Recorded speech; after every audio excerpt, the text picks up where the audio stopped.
আষাঢ় প্রায় শেষ হতে চলল, তবে দক্ষিণবঙ্গে বর্ষা আনুষ্ঠানিকভাবে প্রবেশ করলেও বৃষ্টির তেমন দেখা মিলছে কই। উত্তরবঙ্গে যেখানে বৃষ্টিতে ভেসে যাচ্ছে, সেখানে দক্ষিণবঙ্গে এখনো চাতক বাড়ি যাচেরে।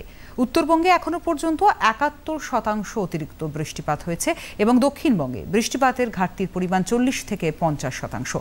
আর দক্ষিণবঙ্গে এই সপ্তাহেও অন্তত ভারী বৃষ্টির কোনো সম্ভাবনা নেই বলে জানালেন আলিপুর আবহাওয়া দফতরের অধিকর্তা ডক্টর সোমনাথ দত্ত।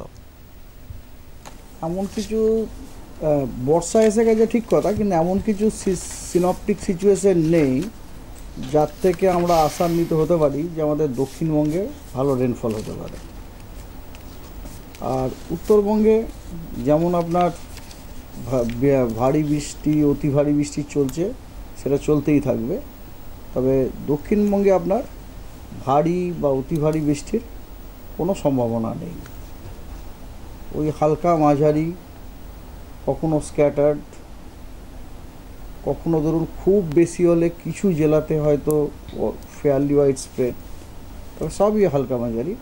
কিন্তু ভারী বৃষ্টির কোনো সম্ভাবনা এই সপ্তাহে কোথাও নেই।